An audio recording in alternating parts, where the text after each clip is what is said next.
अदलिया को भी आजकल सख्त मज़ाहमत का सामना है और बहुत तनकीद हो रही है अदलिया की परफॉर्मेंस पे भी। इमरान खान साहब तो कह रहे हैं सुप्रीम कोर्ट वाहिद इदारा बचा हुआ है, इस पर भी हमलावर हो रहे हैं। और वो यूं के एक अरसे से आईनी पैकेज की बाज़ गश्त थी और वो अभी तक चल रही है। ऐसा लग रहा था हुकूमत कल कुछ करने वाली, परसों हम 2-3 हफ्तों से इस पर शो कर रहे हैं, लेकिन कोई मूव अभी तक सामने नहीं आई। अब कुछ जर्नलिस्ट ये खबर दे रहे हैं कि जनाब कौमी असम्बली में तो नंबर हो गए पूरे, लेकिन सेनेट में अभी इन्हें मदद दरकार है। और फिर मौलाना जब ये कह चुके कि मैं अपोजिशन में ही बैठूंगा, लेकिन मुस्लिम लीग नून के एक रहनुमा का कहना है कि बैठेंगे तो अपोजिशन में वोट हमारे लिए देंगे। आपने एक खबर दी थी और वो सच यूँ साबित हुई जब सुप्रीम कोर्ट का एलामिया सामने आया। मैंने आपसे पूछा था काजी फायज ईसा साहब की पोजीशन अबाउट एक्सटेंशन क्या है, तो आपने क्या कहा? या काफ़ी वो टाइमलाइन अभी चलेगी, आपने क्या कहा था वो सुनवा देते हैं जी। काजी साहब की मौक़िफ़ क्या है? वो मौक़िफ़ ये है, मैं आपको बता देता हूँ। काजी साहब कहते हैं कि अगर तो तुसी चाहते हो कि मैं चीफ जस्टिस रहा तो फिर कोई ऐसी इकदाम करो जिहदे मेरा फैसला ना हो, तुहाडा फैसला हो या पार्लियामेंट का फैसला हो। और एक दूसरा ये, वो सिर्फ मेरे पे ना अप्लाई करे, सब पे अप्लाई करे। ऐसे ना लगे कि जैसे मैं आपके साथ मिलके ये काम करवा लिया आपके ज़रिए और अपनी आप को एक्सटेंड करा लिया, बाकी के कुछ नहीं हुआ। तो वो एक ही रास्ता है। वो एक ही रास्ता है, वो रास्ता यही है कि सबकी उम्र जो है वो रिटायरमेंट की बढ़ा दी जाए जी। और उसके लिए फिर एक और चीज़ उसके साथ साथ कि जैसे आर्मी चीफ की टर्म जो होती है वो 3 साल की होती है, उसको एक्सटेंशन मिल सकती है। यहाँ आप एक्सटेंशन की बात ना करें, आप 3 साल की कर दें। तो यही बात सच साबित हुई। और आज़म नज़ीर तारड़ साहब जब उनसे मिले तो काजी फायज ईसा साहब ने जवाब में क्या कहा? सुप्रीम कोर्ट ने बता दिया अपने एलामिया में, रजिस्ट्रार साहब ने सेम यही बात कर दी। तो मुझे अब आपसे ये जानना है कि इसका मतलब है रास्ता साफ है काजी फायज ईसा साहब के? देखिए, अभी वो वोट्स तो पूरे करने हैं ना। अब वो जो वोट्स सेनेट में कुछ कम है या महल सेनेट में कम है, कौमी असेंबली में नंबर पूरा। अच्छा, अब बात यह है कि मौलाना के साथ आने के साथ भी इनके फिर भी प्रॉब्लम्स रहेंगे। अच्छा, तो इसका मतलब ये है कि कुछ लोगों को क्रॉस ओवर करना पड़ेगा, उसके बगैर ये हो नहीं पाएगा। और ये मेरा नहीं ख्याल कि इतना आसान काम है। ये दो शख्स हैं या आप समझे इंस्टीट्यूशंस हैं, या एक शख्स है और एक इंस्टीट्यूशन है जो ये कर सकती है। एक तो जरदारी साहब खरीदो फरोख्त के माहिर हैं, वो ख़रीद सकते हैं वोट।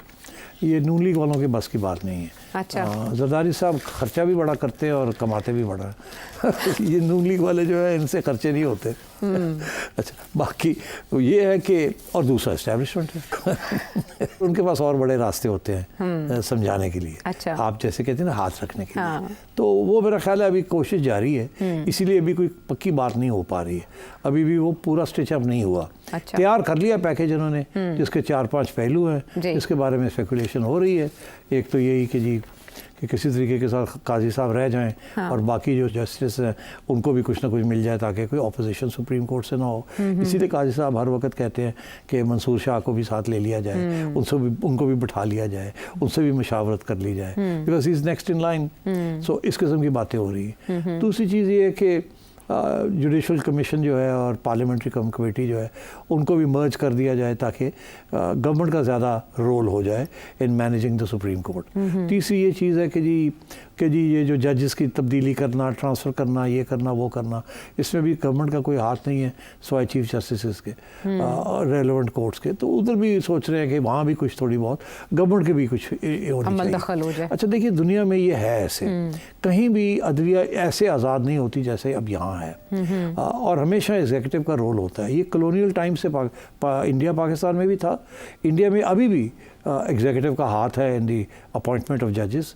वहाँ ऐसी चीज़ नहीं है। अलबत्ता ये ज़रूर है कि वहाँ भी जुडिशरी जो है is little more independent then before. मगर जो पाकिस्तान में जो हाल है कि जी सीनियर मोस्टली होगा और supreme court is supreme, sometimes even over parliament, can write the constitution, and ये जो chief justice is not just one amongst equals but really he is like the army chief. वो सारे powers जो हैं chief justice के, because experiences यहाँ जो हुए हैं आपने देखा ना, इफ्तिखार चौधरी से लेके फिर साकिब, फिर खोसा, it hasn't been a good track record to be very honest. And so they're trying to strike a balance. मेरा ख्याल है कि I'm in principle happy with striking a balance. But ये है कि this is a very tricky game. आज ये government जो है ये बैलेंस एस्टैब्लिश करती है, कल को इमरान खान की गवर्नमेंट आएगी, वो यही बैलेंस है कि आपके सर पे मारेंगे जो बिलावल कह रहा है। तो इसलिए these are double-edged swords. Right. आज आपको थोड़ी सी सहूलत मिल जाएगी टू कंट्रोल द कोर्ट, कल को आपके ऊपर तशद्दुद होगा तो हो सकता है ये कोर्ट फिर खड़ा हो जाए आपके हक में और अगेंस्ट इमरान, बिकॉज हो सकता है 2 साल के बाद इमरान की जो शीन है, जो शाइन है, वो कम हो जाए। और जब आएगा, इफ़ ही कम्स, तो ये these things change over time. तो मौलाना का साथ मिल जाएगा। मौलाना जो है उनका मौक़िफ़ यही है कि he will always say election अभी कराएं, मगर उन्हें इस बात का एहसास है कि अगर इलेक्शन अभी होगी तो it will not go in his favour. He also wants some space. तो वो तो यही चाहेंगे कि खान साहब को किसी तरीके से न्यूट्रलाइज करके खींचा जाए काम को, ताकि उनको भी कुछ सहूलत मिले, वो भी अपनी पार्टी को रीऑर्गेनाइज करें, वो भी खिलाए पिलाएं और कुछ काम शुरू करें। मगर वो इतनी ओपनली नहीं आएंगे। ठीक। वो अभी अगर आप उनको कहेंगे ना कि जी सीटें ये ले लो और ये कर लो और वोट डाल दो, तो वो कहेंगे वोट तो पा देंगे, सीटें बाई लवांगा, ऑब्वियस नहीं होना चाहिए, एंड सो ऑन। तो बिकॉज उनका इंटरेस्ट ये है कि फाइटिंग चांस मिलनी चाहिए उनको, बिकॉज उनका मौक़िफ़ ये है कि वहाँ केपी में पीटीआई ने रिगिंग की है और इतना पावर था, फोर्स थी कि वो सारे आर सारे लम्बे पे आ गए सब, and they were mostly all PTI. आप जिसको भी करेंगे वहाँ तो the whole province is 80% PTI. तो अब क्या करेंगे आप, व्हाट कैन यू डू? जहाँ जाएंगे आपको पीटीआई, ये रोड़ा मारोगे तो पीटीआई खड़ी हो जाती। ये है पोजीशन, और ऐसे में मेहमान ज़ाहिर एहतियात से चलेंगे। अब उनकी पोजीशन नाजुक भी है, लेकिन रेलेवेंट वो यूँ हुए कि सदर भी चल के उनके पास गए और वज़ीर आज़म भी, तो ज़ाहिर है मौके की नज़ाकत थी, 25 अक्टूबर से पहले हुकूमत ने करना है कुछ और आयशा मैं ये कह दूँ जी, ये इस स्टेज पे क्यों गए हैं, पहले क्यों नहीं गए? वही ना, यही तो सारी इश्यू है। मौलाना कहता है पहले आना सी ना मेरे को। जब हम एक थे तो आप आते और मुझे कहते और मैं आता आपके साथ।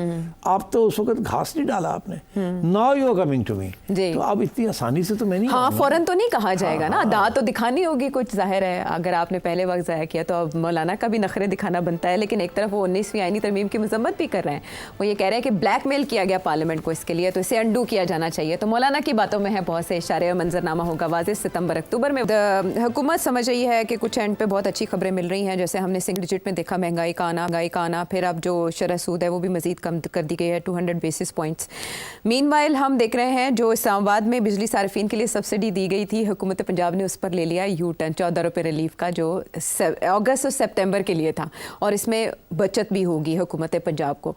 लेकिन इतनी तनकीद की जा रही है कि आपने सबसे ज़्यादा तशहीर की कि आप रिलीफ दे रहे हैं, तो यह आपने एकदम इस्लामाबाद के लिए ऐसे क्यों किया सेठी साहब?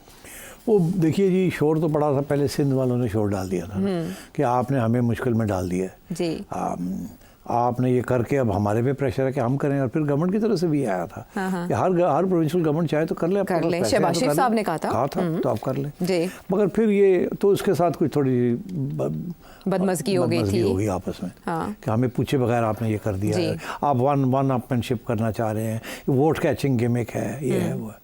उसके बाद ये हुआ कि IMF की तरफ से भी ऑब्जेक्शन आ गया कि ये this was not in the cards, ये आपने क्यों किया।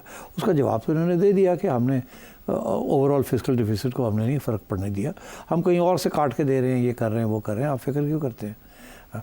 फिर ये प्रॉब्लम आ गई कि आपने इस्लामाबाद में क्यों किया, आपने करना था तो पंजाब में करते, ये क्या ड्रामा किया आपने इस्लामाबाद में। इस्लामाबाद में करना था तो फेडरल गवर्नमेंट करती, मगर फेडरल गवर्नमेंट से इस्लामाबाद में तो नहीं करता, वो तो सारे पाकिस्तान में करना पड़ेगा। तो ये फिर इसलिए इसके ऊपर बैक ट्रैकिंग करनी पड़ी, ताकि यार चलो हम IMF तो कुछ तो देता जाए ना, अच्छा। Without taking away from Punjab. तो मैं समझता हूँ ये उन्होंने थोड़ा, लगता मुझे ऐसे है कि हुआ ये होगा कि पंजाब में ये फैसला हुआ तो फिर किसी ने कहा होगा कि यार वो साडा की होएगा पंजाब इस्लामाबाद वाले का, तो सानू भी दे दियो चूंगे तो शहबाज ने कहा होगा कि सॉरी मैं तो एक दूंगा, सबको दूंगा मैं तो आप दे दें, तो इन्होंने फिर कर दिया होगा, क्योंकि इस्लामाबाद छोटी जगह है, इतनी बड़ी लंबी चौड़ी जगह। हाँ, लेकिन ये बारीक वारदात है ना, जा तो उससे बाहर रही है। तो इसलिए वो they have to back track on this is a concession they have to make, they should have done it in the first place, मगर उन्होंने किया नहीं, चला वापस कर लिया, पकड़ लिया गया। और 2 महीने के लिए, बाकी जो है वो अब खत्म हो जाएगा सितंबर एंड पे। तो what about the basis point, शरह सूद कम होने से हुकूमत को फायदा होता है? देखिए लोग ये कहते रहे हैं आज तक जी कि IMF की वजह से ये जो इंटरेस्ट रेट्स इतने हाई हैं, IMF ने कहा है कि इंटरेस्ट रेट हाई रखो जी, ताकि लेंडिंग कम हो टू द प्राइवेट सेक्टर जी, ठीक, और ग्रोथ की तरफ नहीं जाना, उसकी महंगाई होती है। अगर आप इंटरेस्ट रेट्स गिराएंगे तो लोग ज़्यादा बोरो करेंगे, जब इंडस्ट्री ज़्यादा बोरो करेगी तो प्रोडक्शन होगी तो एम्प्लॉयमेंट होगी और इन्फ्लेशन होगी, ग्रोथ के साथ तो थोड़ी बहुत इन्फ्लेशन होती है ना, इकोनॉमी हीट अप हो जाती है। हीट होती है, वो तो हीट आहिस्ता आहिस्ता वो चलना शुरू हो जाती है, जी। फिर डिमांड शुरू हो जाती है, फिर सारा कुछ, फिर महंगाई हो जाती है, सप्लाई पूरी ना हो। और यहाँ इस मुल्क की सप्लाई जो है, lot of the supply is from imports, तो उसके लिए पैसे नहीं है, तो ये इस किस्म के बॉटल नेक्स बन जाते हैं।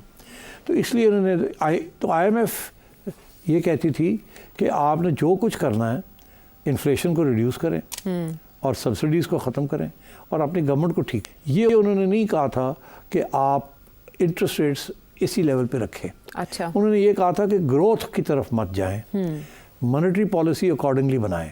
ठीक है। इन्होंने कहा कि जी सिंपल तरीका यही है कि इंटरेस्ट रेट्स को हाई रखना चाहिए ताकि बैंक से जो बोरो करते हैं इंडस्ट्री वाले, वो इंडस्ट्रियल बोरोइंग कम हो जाए। अब देखिए ना 20-22% पे कौन आजकल प्रॉफिट मार्जिन जो हैं, net profit margin in big industries are between 5 to 10%। जी। इससे ज़्यादा तो है नहीं। और अगर आपने 22% इंटरेस्ट रेट दे देना है तो आपका प्रॉफिट मार्जिन 2-3% पे गिर जाएगा, तो वो बड़ा इट्स बॉर्डर लाइन ना, बड़ा मुश्किल हो जाता है।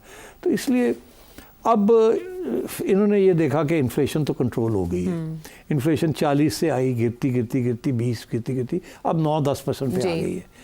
अब इन्होंने सोचा कि हम इंटरेस्ट रेट्स गिरा सकते हैं ताकि थोड़ी सी बोरोइंग शुरू हो जाए, और बोरोइंग जब शुरू होगी तो थोड़ी सी ग्रोथ हो जाएगी, ग्रोथ के साथ थोड़ी सी एम्प्लॉयमेंट हो जाएगी। और अगर किसी स्टेज पे भी देखा कि फिर इन्फ्लेशन बढ़नी शुरू हो गई है तो फिर चढ़ा देंगे। अच्छा। और अब थोड़ा गिरा के तो देखें।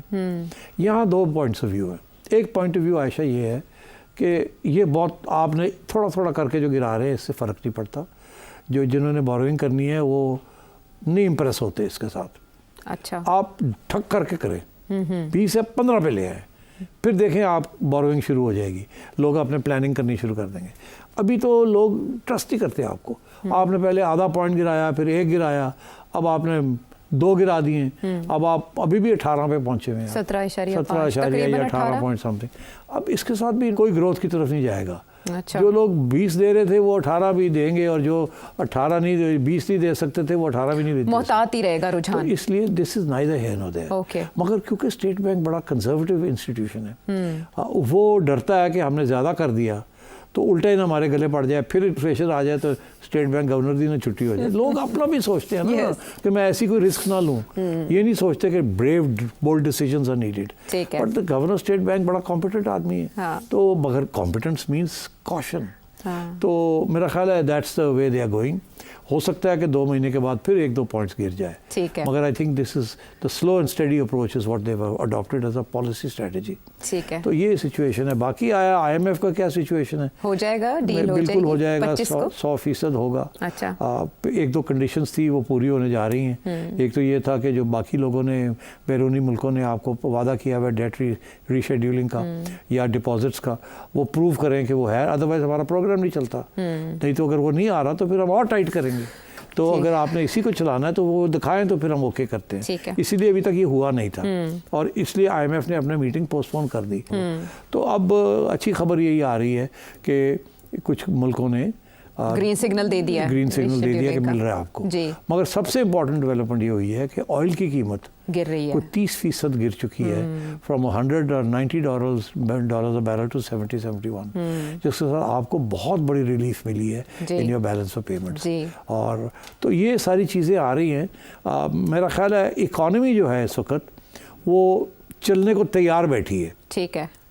अगर ये सियासी मामले टैकल हो जाए और इंस्टेबिलिटी, जो पॉलिटिकल इंस्टेबिलिटी है जिसके साथ अनसर्टेनिटी आती है, अगर वो ये पॉलिटिकल इंस्टेबिलिटी खत्म हो जाए तो फिर ये मामला चल पड़ेगा। ठीक। अच्छा, इमरान खान कहता है मैं मामले में चलने नहीं देना, मामला चल गया तो मैं गया, बह गए, उनके फेवर में नहीं है ना, इसलिए he is doing things that hurt the economy. ठीक है। And unfortunately hurt the country. मगर वो अपनी पार्टी पॉलिटिक्स करनी है उसने, वो पार्टी पॉलिटिक्स कर रहा है। Establishment right in the middle, वो इनको कहती है संभालो, इनसे संभाला नहीं जा रहा। चलो इकोनॉमी तो संभाल रहे हैं ना, इनको तो नंबर थोड़े इसके दे दें। मगर वो नहीं ना, ये संभालने के बावजूद भी जो आनी है वो नहीं आएगी। ठीक है। जब तक पॉलिटिकल स्टेबिलिटी नहीं होगी।